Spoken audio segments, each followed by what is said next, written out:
Hi everyone, if you don't already know it, my name is Asiba Shabalala and I am your APC mate. So as I stated in my previous video, I would like to start off our sessions with a bit of motivation from reading from my affirmations box. But today, since I'm doing this video the same day as that affirmation that I read on my previous video, I'll be giving you some motivation from a different source. So last year I was also the head of mentorship for my business unit, so I sent out a request for my peers who had previously passed the APC to give some advice to APC candidates as far as how to keep them, basically to keep them motivated during their APC journey. So I'll just read off from one of those that a colleague of mine had given as something that what a colleague of mine had given as advice to keep you going. It reads, talk like a CA, do your work like a CA, and be the CA. So basically, whatever being a CA means to you, do that. Talk like that, do your work like that, and you will become that. I hope it does actually motivate you to some extent. So just be the person that you want. Start living as, or become the person that you actually want to end up being. I hope I'm making sense and not sounding like mom. Okay. Okay, so the title of this video, or what we'll be dealing with on this video, is the 5-day period. And as I stated on my very first video, I will break down the 5-day period and give detail as far as what I did during my 5 days. And perhaps you can also take a thing or two and apply it for yourself as well. Whatever you think would be of assistance to you.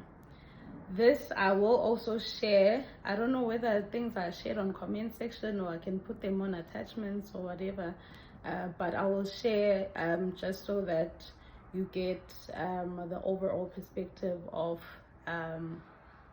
just in case you miss anything as I'm speaking.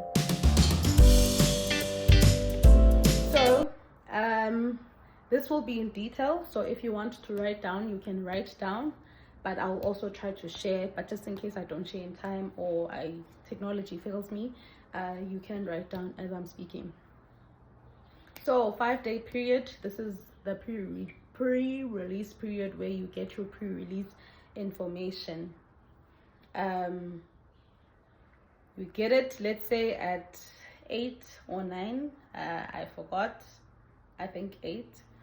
Excuse me. So these are the following things that I did when I got the pre-release and what is generally advised as well when you get your pre-release. So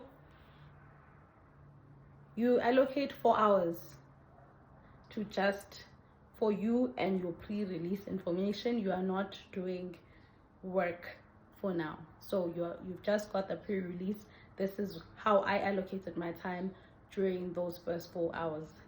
Number one, for 1 hour, I'm reading big picture. So just reading, browsing through, just saying, oh, okay, this is what it's about. Okay, it's about schools, it's about avocados, it's about poetry, it's about whatever it could be about. So you're just reading how you read. I'm sure by now you get the gist of that. Nothing complex there. Number two, whilst you're reading the big picture, it also automatically, I know like some people might say it's a different step, but automatically, I mean, you are understanding and you are already connecting dots. So you already know that maybe page 1 and page 5 speak to each other in one way or the other, or you're already identifying certain things, not that you're identifying triggers per se, but already your mind is connecting certain dots. It's saying oh, okay, it's recognizing certain things from certain pages, or it's already the case study is actually just still triggering you, not that you are now identifying the triggers per se. You are just going along and you are understanding and you are connecting the dots and saying, okay, this is more strategy or whatever, or you are saying, oh, okay, this and page 5 probably I'll have to use together. So that's happening in the first hour, and then an hour 30 minutes, you are now identifying the triggers. Now you are really connecting those dots. You are writing there on your pre-release. You are saying, okay, with page 1 connect you well, I can't explain it now, but you get what I'm saying. You are actively connecting the dots. Is it still going on? Low battery mode. Okay. You are actively connecting the dots. You are actively now with pen and highlighter and stuff, and highlighting, saying, okay, these are my triggers, and this is what connects to what.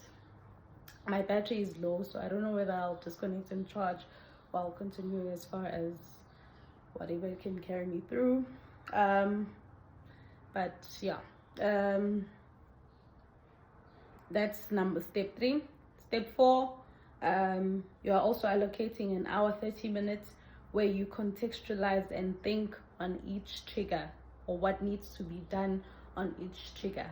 Now this, I feel the liberty to share, because this is now where I then had developed a template for myself, as far as contextualizing. And when you contextualize, you are now even saying to yourself, or you're now even writing down, Uguti, this is the work to be done on each trigger. And this is where I then also brought in the 5-step approach, or the 6-step approach. So I then created a table for myself. I will share it so that you more or less see what I'm talking about. Let me just see if I can open it and speak on it for myself as well, to understand. So yeah, no, I think I will share this. I do want to share this, because I then would bring in the concepts of the issue and why, and the what ifs. I'm already identifying what work, or what are the possible what ifs, as in, for example, in my table here that I have open, or on one of the tasks, there was a technical trigger. I had said this is a technical trigger, and it was specifically triggering the tax implication on bursaries and learnership programs. But and then when I say the issue and why, again, we are contextualizing. So now you are even saying what's the issue and why is it an issue. So I would then say the issue and why, and say the issue is to discuss the income tax implication relating to the 2 initiatives. So there were 2 different initiatives regarding the bursary. And basically, for me, the issue and why was just taking the what is required, in essence, like what is the task, as you are reading the pre-release, because they would say, more or less within the context, or the case study, they are struggling with the tax implications, and they have 2 different initiatives. So that would be me saying, oh, now I've identified that's the issue and why. That's the trick in essence. So that's what I would cover on the issue and why. And as I'm speaking through this, you'll identify that these concepts that I'm speaking about are concepts coming straight from the 5-step or 6-step approach. So I also then would have what ifs. High level, I'm not thinking too deep about it. I'm not yet going into the what ifs, but I'm saying, okay, what are the possible what ifs in this case scenario? What if it's given to relatives? So that's all I noted, to relatives. So it's just to trigger me then when I'm going to do the actual work, that I must consider what if it's given to the relatives of the employees. Then that's where I'll break it down when I'm now doing the task. But during this process, during the time of me identifying the triggers and contextualizing, I'm also saying, giving those what ifs, I'm also saying, Another what if it's a portion bursary, what if it's a portion loan. So what would the treatment for the loan element be, what would be the treatment for the bursary portion. So I also noted that as number 2, what if. Knowing our the conditions around bursaries and stuff like that, or like it triggered that embedded knowledge that they might have to be paid back. So I'm like, what if I'll find that on the information on the day it has to be paid back. So that's my number 3 what if. So what if it has to be paid back if the person fails? What would the implications be then? So I'm just noting it. I'm not yet going into depth with it. I'm just to trigger me when I do the actual work that, hey. Also noted what if is my number 4. What if the head office is giving to the Botswana employees? So I guess I don't remember the case study properly, but I know that probably what was going on is that they have a branch in Botswana. So what if the disbursement is given to employees in Botswana? Will it change since now it's foreign employees, and there'd be some foreign tax implication? Would there be? So it's just for me to note down. And here it's where I would even be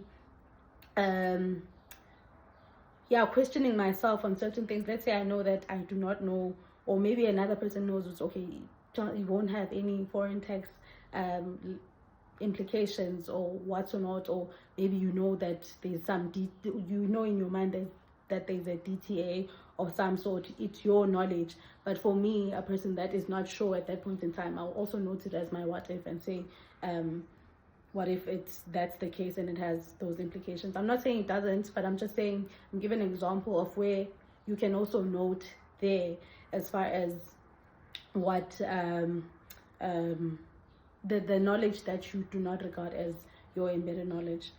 And then I go into multidisciplinary. This is literally on the first 4 hours of you receiving the pre-release, and this is before you go to your group. So you go to your group, you already have an understanding that when I'm done with this group activity, or like you are going to the group, number 1, to be able to share your 2 cents or what you have identified. You are going to go there with more depth as well if you do it in this manner, and you break it down to yourself and consider all the possible thingamajigs associated. So considered multidisciplinary. I noted accounting, obviously, because tax and accounting, best friends. Then I was like, okay, auditing, what could they say? Like what? Well, audit the accounting. That's what I would note for myself, because it would be a quick job. It wouldn't be a matter of I think on it too deep, because I'm just contextualizing at that point in time, like strategy, risk management, what could be the things there, the pros and cons, cost implications, what's or not. It's just in point form. So that's why I'm saying I would think it would be of more value for me and to you if I send this through, so that you see that how high level it was, so that you don't spend too much time on it as well, if you would want to adopt it as well. But it also enriches your own contextualization. It also enriches that. So it's a matter of after the group, you just going in full force. You already have told yourself what you are looking out for, what is the work to be done. Then I have a column saying the classification of the trigger. So I'm clear now at the classification of the trigger. I'm stating how they phrased it. This is a tax trigger, basically, or what they are asking is a tax trigger. And my multi-disciplines, of course, means what are the other disciplines that could be affected by this. So on the classification of the trigger, you just say it as it is.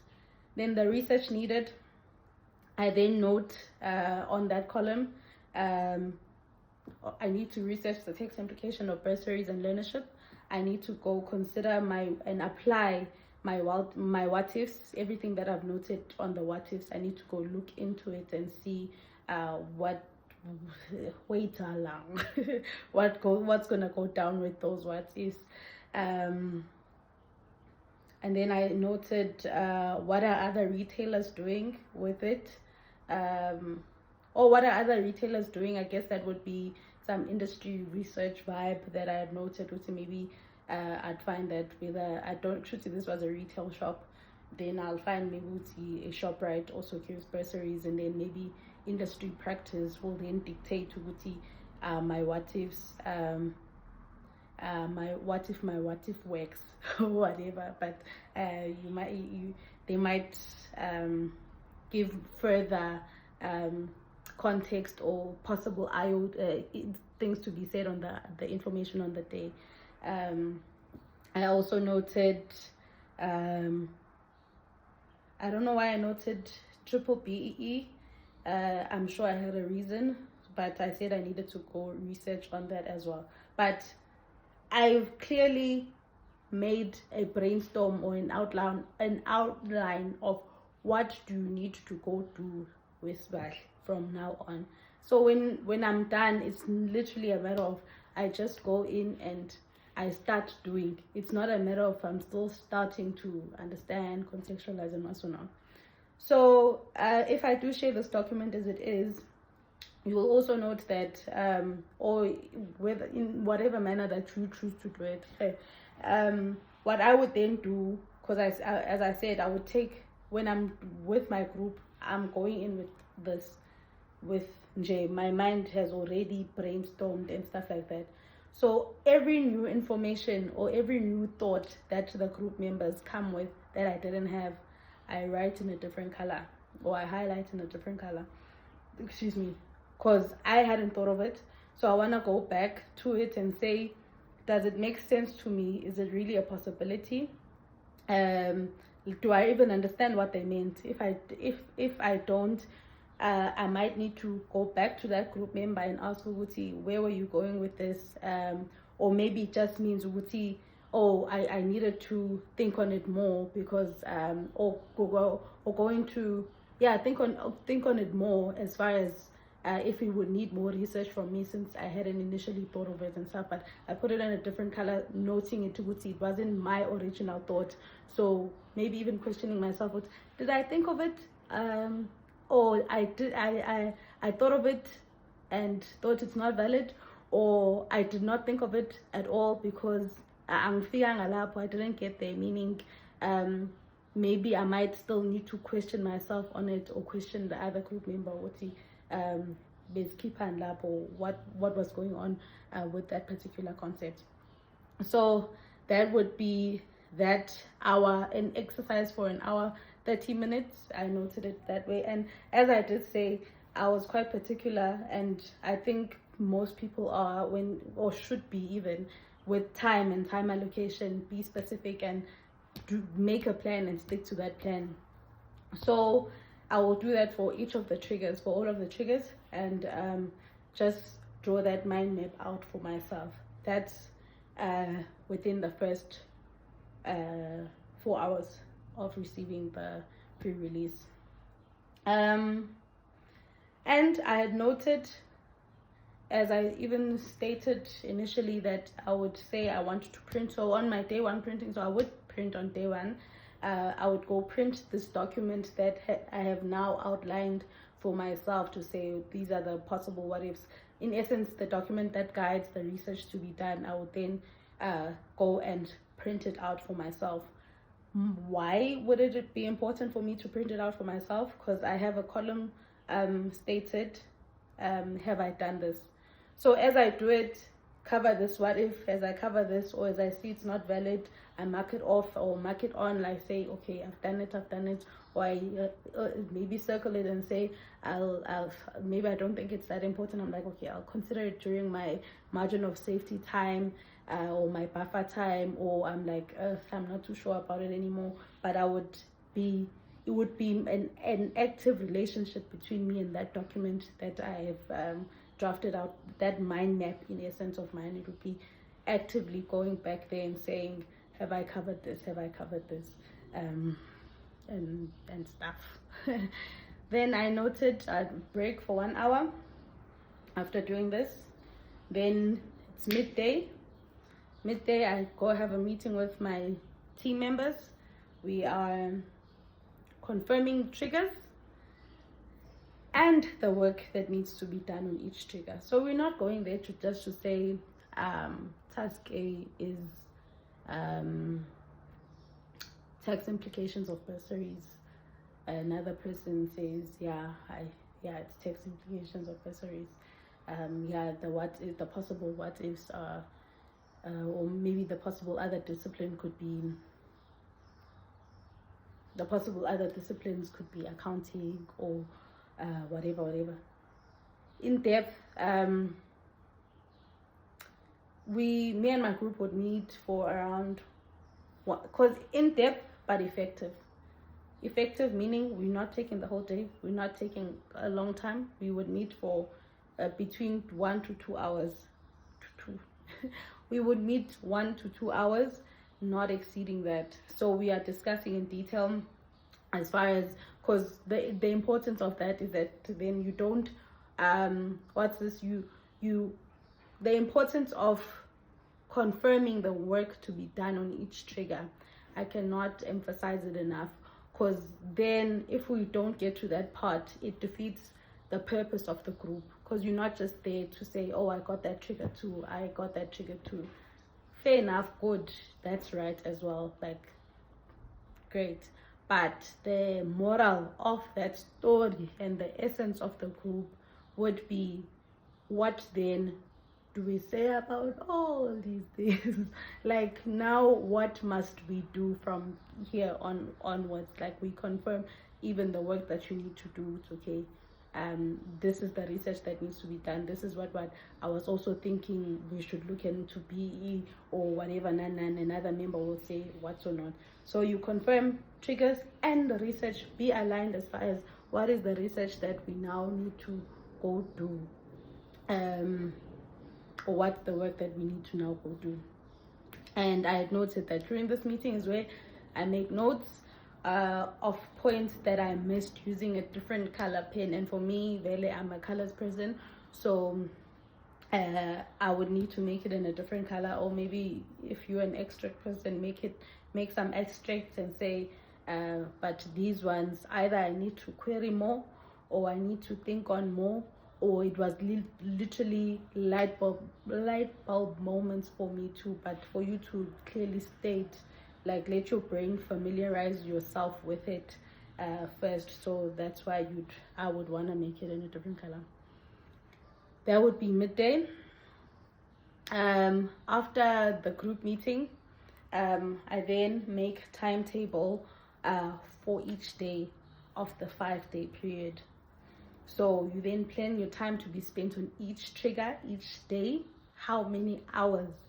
So you'd go down to the depth of how many hours would you spend on that particular trigger. You could say 30 minutes to an hour, or 2 hours, or 3 hours.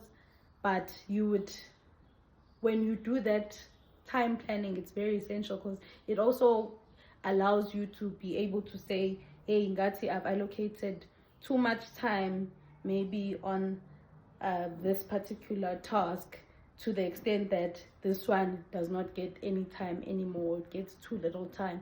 So then you then shift around at timetable level. You then shift around and say, okay, let me borrow the 1 hour from here, or well, let me borrow 30 minutes from here, because it's too much time here. And so you borrow, you compromise, you pull strings, and and if you're lucky enough, if you get excess time, then that time can also, then you'll be saying, oh, okay, I saved time, let me borrow it or give it now to my friend task day. And yeah, so I would then, in my planning and in my making the timetable for the day, I would divide each day into 3 or 4 hour segments, as I said. So I will have maybe 8 to 12, 12 to 1, so 8 to 12 break, 12 to 1, oh no, apologies, it would be, 8 to 12, and then my break time will be 12 to 1, and then from 1 to 5 or 4:30. That one is wrong. I know it was around 4:30, and then from 4:30 to 6:30. I'm now, I know that probably that would be gym time, coming back, maybe supper or whatever. So not 8:30, 18:30, sorry, to 6:30. So my second session will then start at, something is off there because I think I missed something there, but then my shift will either end at will then start at 6:30, 7:30, 8:30, 9:30, 10:30. Okay, it could be that, but I think most of the time it will start at 7 and then it will end at 11, the last hour of the last segment of the day. So I will then plot all the triggers into those segments. So task A, task B, task D will fall onto segments as indicated, but you can, do what floats your boat better, but I think that made sense for me, and it more or less gave each task sufficient time. And as I said, if there's a certain task that didn't need as much time, I can always hoy and identify which, let me rather but I only would do that after I've seen there was excess time from here, so I won't deprive it during my planning and say I'll only give this one 1 hour. No, I'll give it more or less the same attention, but of course the ones that are more will get more time, and if there's a time saving, I then give it to the friends there and stuff. So I make timetable for the day. Making the timetable for each day does not take you longer than an hour, or it did not take me longer than an hour. So it will be 30 minutes to an hour where I am planning my life for the next 5 days, in essence, because that's what it is. I'm planning my life, and it is as important, if not more important than actually doing the task. So that's why you will also need maybe as far as an hour if necessary, because you are also doing some assessments in your head as far as how much time would be sufficient here based on your knowledge and stuff like that, and what's or not. So 30 minutes to an hour after your group work. And then and the last slot of the day, because what I've just discussed right now probably covers till, for me, would cover up until 6:30 or so. Meeting with the group, identifying triggers and what's or not, and making my timetable. Maybe now I'm sitting at 6:30, or now it's either I'm gonna start at 6:30 or I'm gonna start at 7. But during that last slot, that's where I start doing my industry research. My go-to, or what I said to myself, or what I learned about industry research from my experience and from people that were successful in the APC: don't overthink it. It is what it is. So you go there, you don't need to but okay, some people like to do this where they go crazy with the ratio analysis. Don't go crazy with ratio analysis. Just take it easy, see what is more relevant, because I think most of the time ratio analysis just aids you to up your answer a bit more, to give it more vavavoom. But sometimes you'll find that you do have ratio analysis, but didn't really use it much. But you can hoy it there, even to give yourself a better understanding of the financial side of the business, or of the particular company. But take it easy with the ratio analysis. You do your business model canvas. That was my go-to. I think you cannot not have it. You must have it. That was essential for me, because it covers everything. It covers customer segments, it covers all your revenue streams, your what, and it's even nice to do. And the reason why industry research for that day, I would be able to do industry research for that day. I mean, and at the end of the day, it's because industry research is not. It should be fun. It should be you familiarizing yourself even with an industry maybe that you're not so familiar with, and it's easy to do. So you can really put it there at the last segment of the day, because chances are you are tired at that point in time. So you need something that will keep you alive, and just like business segment revenues, you are just going through. You're like, what are the 6 capitals and stuff like that. Oh yeah, that's 6 capitals. You then you do your SWOT analysis. Please go check out the templates for a business model canvas. You should get it online. I think I would share it, but I think you'll be able to get it, man. And yeah, like those are in essence what I would have for my industry research. I wouldn't, and then maybe I will of course encounter certain things, or maybe certain things will trigger me based on maybe some terminologies that I had identified when I was doing my reading that I would then research on. But as far as the grits of the industry research, that would be my go-to things: the business model canvas, ratio analysis, take it easy please, SWOT analysis, and the 6 capitals. That's day 1. Day 2 is where I would then do my strategy triggers. So as I said, most planning is key. So you have identified all your triggers, and as now I would go back to that master table of mine that I had plotted on Uti. What are the what ifs? So what is the research to be done? And remember, I just discussed Uti. There's a column where I'm like, what is the discipline of the trigger? And all those that were strategy related, I do those. And all those that had what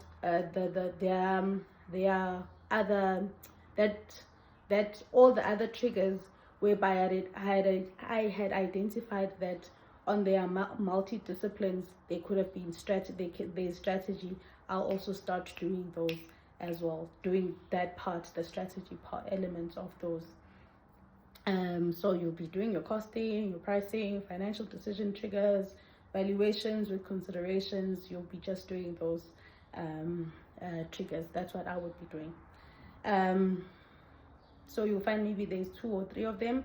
You just plot them on your timetable, the 2 or 3 of them, on those segments that I discussed, which is between 8 to 12 for me, and what's or not and what's or not.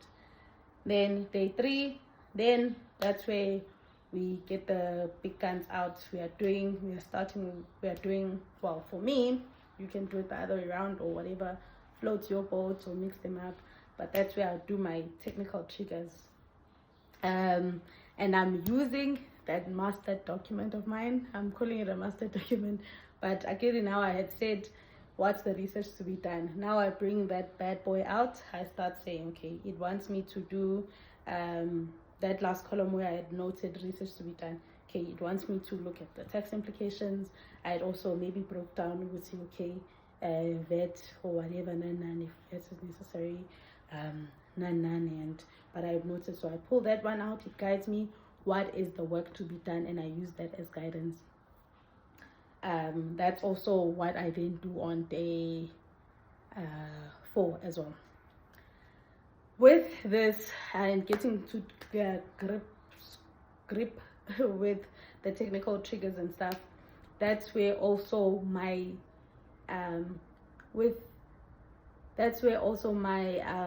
specimen responses come into play.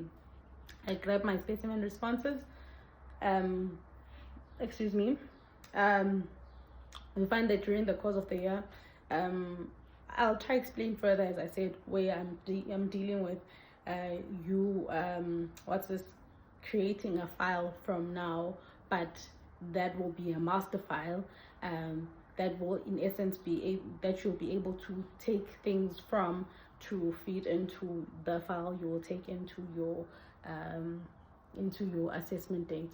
So on that one, you take your specimen response. Well, I would take my specimen response. Let's say they triggered risk of material misstatements, and I recall that there has been previous case study where there was risk of material misstatements, or because I had done my master file, which I'll try to explain.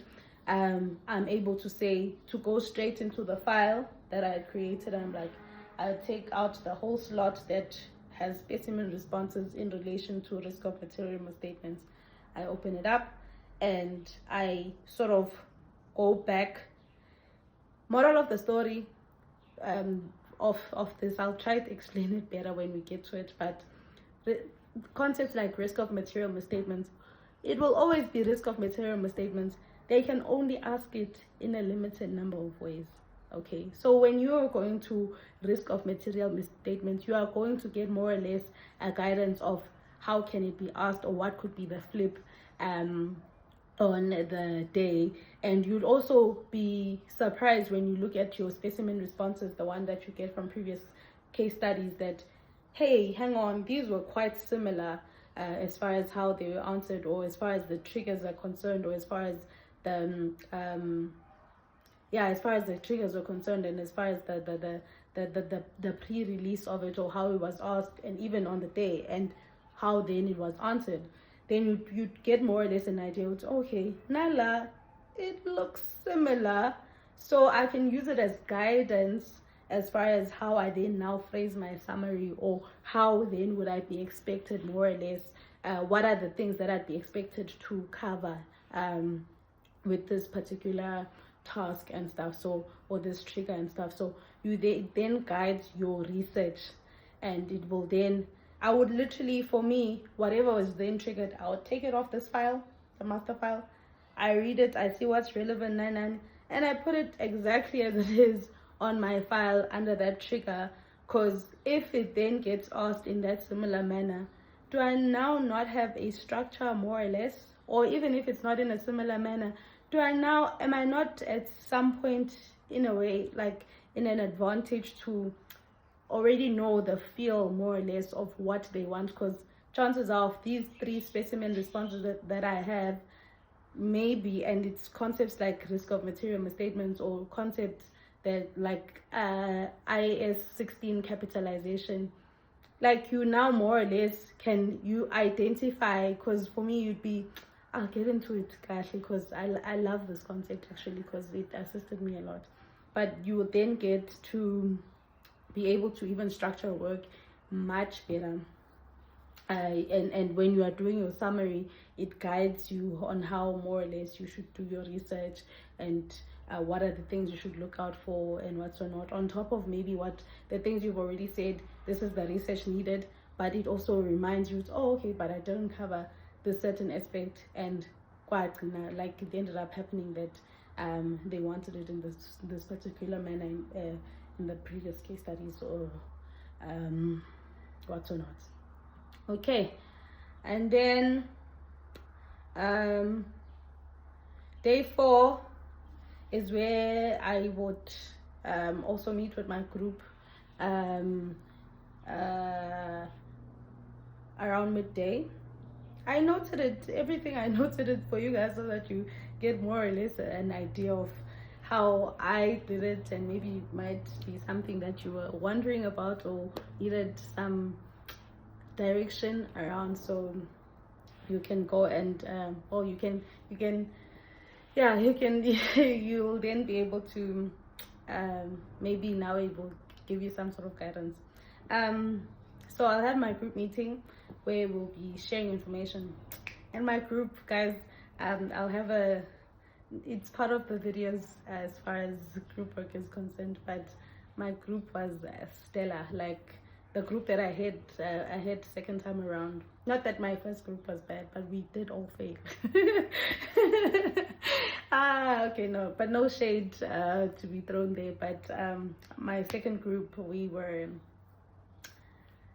all passed. So yeah, like that group was magic. We made magic.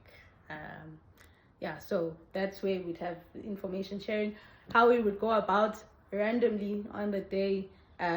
Nobody had to go and be a specialist of any task, by the way. No tasks were allocated to anyone. So that's quite important. And they always say it on the APC courses. So nobody must be a specialist. Everybody goes and does work. So on that day, randomly, they'd be like, Swahle, and not force it they prepare you as we are going along Swahle will allocate you task D. No, we like task A. Whoever is chairing will be like, Ascension, you do task A. Then they're like, okay, task B, okay, task B, you do task B or whatever. Whether you're comfortable with it or not, you speak on it.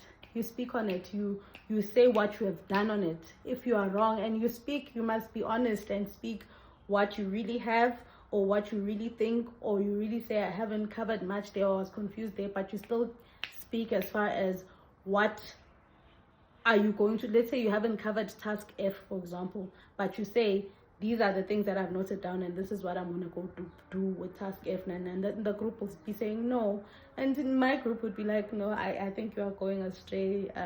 Not in a bad way, but to guide each other. But we were very, I think it's because we are all repeaters. We were all second time writers. So we all were quite stern with each other. I would say we don't want to be doing this again. So, and we really wanted to see each other win. So if you are wrong, nobody will just be a yes ma'am to you. It's, oh, okay, hi, okay, they think this is the way okay.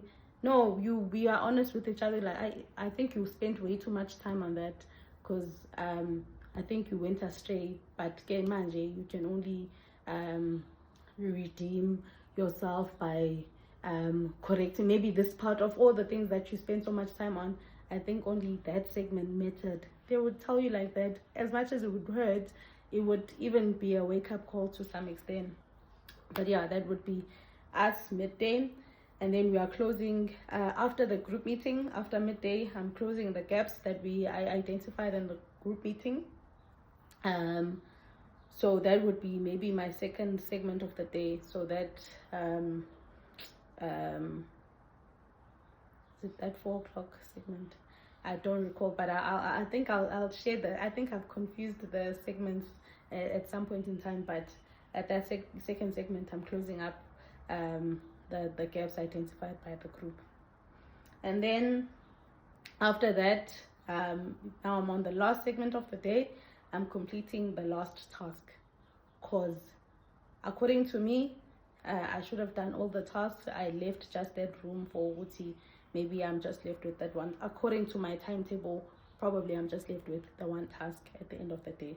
I do that task, and then when I'm done with it, and manje futhi I have better guidance since we've discussed with my group, so I know more or less where that direction should be going. But I noted, let's say they said, Swate, you discussed on the last task and I haven't completed it, but I do say I haven't done it, but this is what I'm gonna do, and then somebody else will be like, okay, you're on the right track, this is what I did, and then Swate goes back and covers her gaps and completes her tasks.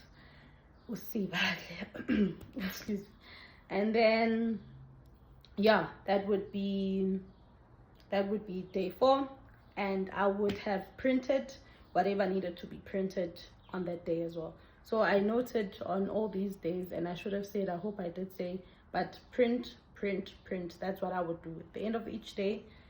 Well, for me, it would be just before, just during after gym. So around 6:30, I'm printing my and gym would be essential for me because the clock, and it depends on you what your pastime is, but I think it's important for you to have a pastime or something that calms you down during this time where, you know. Day 5, in the morning, I do the last print, and I noted, don't forget your on the day planning template. I'll also share that with you. You should have noted by now I have templates for days, but they really help my life, and I'm that person. I prefer checklist, and I need to know I've done it, or like, but some guidance of some sort to give me direction or to plan better. And so I must, or it's a template to sort of tell, to guide me, you know. But I'll share that as well, hopefully, if technology does not fail me. And then I would then read my file top to bottom, because I've done my last print. Truthfully, on day 5, for me, I don't have any tasks to be doing research on. I don't have any gaps to be closing on, ideally. And I hope that would be the case for you too, that you just you had slotted up until day 4, and then the rest is more the last print, read file top to bottom. That's on day 5, and then I said cut off midday. That's really what I did at midday, which could be 12 to 4, between those hours, 12 to 4. And so I think so, but I think it was even earlier, the day before the actual APC. And I said after that, I chill, have a lunch date, or watch a movie, or go to gym. Just do something, just to calm yourself down, to relax yourself. Tomorrow would be, the next day would be a big day for you, so you need to chill. You need to, you need to calm down, bring yourself to yourself, and leave that file alone. You should have done it. You read it top to bottom. Now you are ready to go. Your things are just waiting for you to pick them up in the next morning. Then the last thing I would do before I sleep, I find a mirror and I tell myself, you have done enough. All the best.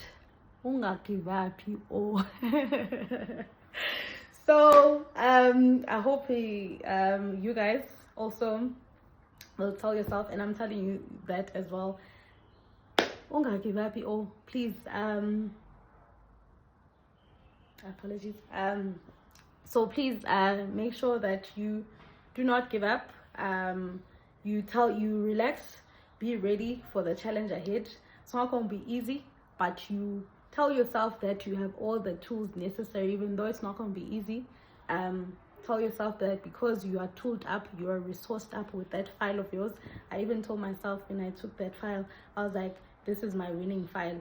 Like when I was done with it, I was like, that last file, that last one, and the one for my, I think was for the sub, case study 2 sub, I think, or I told myself, this is my winning file. This one, I know it. I'm going to go past with this one. This is the best resource. This is the greatest tool, and this is the winning one, because I felt it. I knew it. It was within me. Like I just knew I had put enough work, and all was left for me to sit down and show them. And I went and with my file, and depending on whatever else you believe in, that would be a moment for me to even pray over that file, and just pray over myself, pray and just acknowledge God for guiding me, for helping me throughout the 5-day period, because barely every day I would pray, but that day would be in essence for me as well, just to bring myself down, give that prayer. And like that prayer can even come as a thank you for me. What would happen would be thank you that I'm going to pass. So putting it out there, like speaking it into existence as though it was already the case. Thank you for guiding me through the whole day. Thank you that I was not anxious. Thank you that I did not panic. Thank you. Like all your whatever practice works for you, you do that. Whether it's listening to music, that's still me. I'd be on my gospel, like I'll be there and stuff. So, or whatever else would calm me down. And yeah, I hope that this one also helped you a lot, or to whatever extent it could help you. And I do wish you all the best of success. And I'm gonna say it again. Please, please, please, ungagive or ungalinge, meaning do not give up. and just make sure that you carry it forward, carry it forth, carry your dream with you, and make sure that you are ready to live the life of your dreams. Meaning that I'm sure it's being a CA or passing the APC is one of your dreams. So I mean, when you've done that, you will be living your dreams. So all the best of luck and all the best with your prep. If you have any further questions and comments or whatever, please feel free to ask me, drop comments, or you can even email me. I'll think about it. And yeah, but if you have any further questions, you can hit me up. And yeah, thank you so much. All the best.